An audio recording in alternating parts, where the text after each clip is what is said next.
Hello viewers, আসসালামু আলাইকুম। আশা করছি যে যেখানে আছেন সকলে ভালো আছেন, নিরাপদে আছেন। ভিডিও শুরুতেই আপনাদেরকে জানাই পবিত্র ঈদ উল ফিতরের শুভেচ্ছা।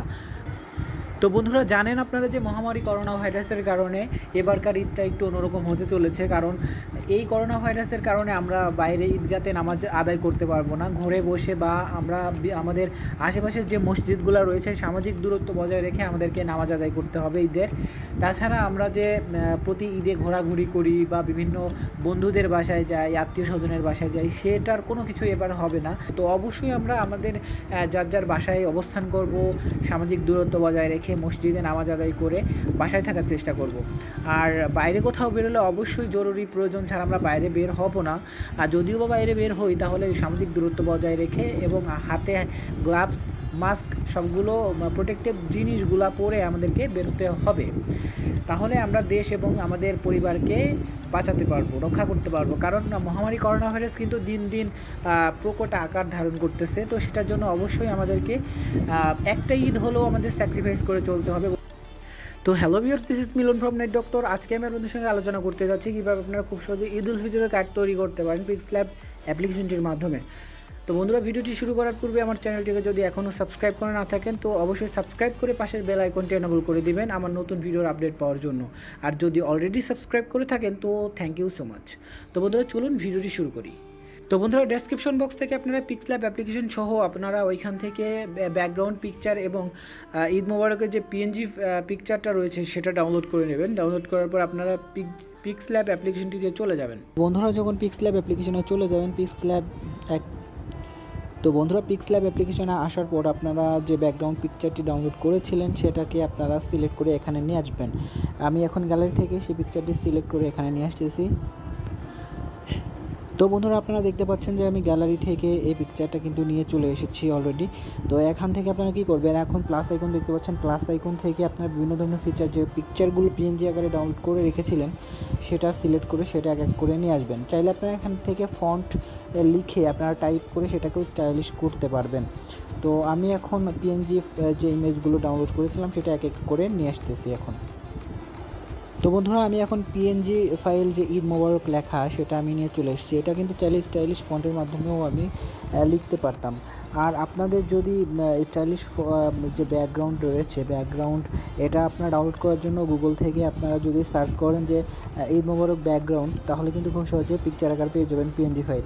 আর স্টাইলিশ যে ফন্টগুলো দেখতে পাচ্ছেন এগুলোও কিন্তু যদি আপনি পিএনজি ঈদ মোবারক লেখেন তো সেক্ষেত্রে সেগুলোও কিন্তু খুব সহজে পেয়ে যাবেন।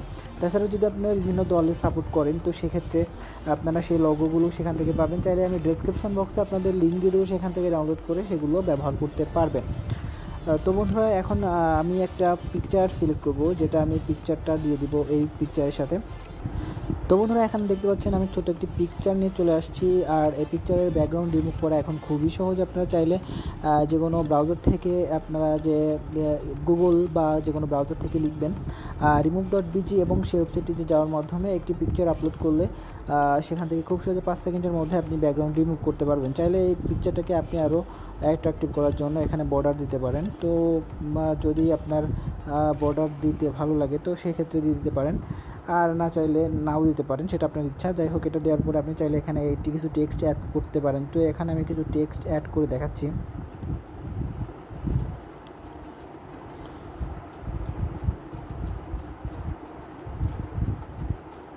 তো এখানে দেখতে পাচ্ছেন আমি কিছু টেক্সট লিখলাম। এই টেক্সটগুলো দেখতে অত সুন্দর লাগছে না। যাই হোক, এই টেক্সটটাকে আমি সুন্দর ফন্টে, স্টাইলিশ ফন্টে লিখব। তো কীভাবে স্টাইলিশ ফন্ট অ্যাড করতে হয়, কীভাবে স্টাইলিশ ফন্টে লিখতে হয় সেটা আপনারা হয়তো জানেন। আর যারা জানেন না, ভিডিও আমার চ্যানেলেই রয়েছে, সেখান থেকে আপনারা দেখে নিতে পারেন। চাইলে আই বাটনে আমি ভিডিও দেবো, সেখান থেকেও আপনারা দেখতে পারেন। মাই ফন্টে গিয়ে আমি এই লেখাটাকে স্টাইলিশ লেখাতে পরিণত করলাম। এখানে দেখতে পাচ্ছেন স্টাইলিশ একটি লেখা দিয়ে দিলাম, দেখতে সুন্দর লাগছে। লেখাটাকে আমি চাইলে বোল্ড করতে পারবো, আরও কালারফুল করতে পারবো। বোল্ড করলাম, তারপরে লেখাটাকে আমি অন্য একটি কালারে দিলাম। এখন আপনার স্টাইল মতো আপনি কাস্টমাইজ করে নেবেন ফন্টটাকে। চাইলে আপনি আপনার লেখাটাকে ছন্দ করতে পারেন, আপনি ঈদের যে শুভেচ্ছা জানাতে চাচ্ছেন অনেকখানি লিখতে পারেন।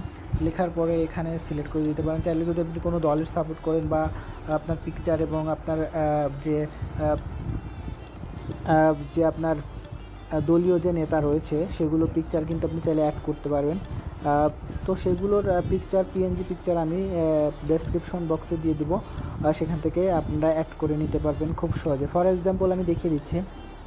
তো এখানে দেখতে পাচ্ছেন যে আমি একটি পিএনজি ফাইল ডাউনলোড করা রয়েছে। তো এখানে চাইলে আপনি এই পিএনজি ফাইলটা এই কর্নারের দিকে রেখে তারপরে আপনার এই কর্নারে মাঝখানে যে লেখাটা রয়েছে এই লেখাটা থেকে মানে এইখানে আপনার ছবি দিয়ে তারপরে এইখানে আপনার নেতার ছবি দিয়ে আপনি কিন্তু চাইলে ঈদের যে একটা উইশিং কার্ড, ঈদ মোবারকের একটা কার্ড, সেটা আপনি তৈরি করতে পারেন এই অ্যাপ্লিকেশনটির মাধ্যমে।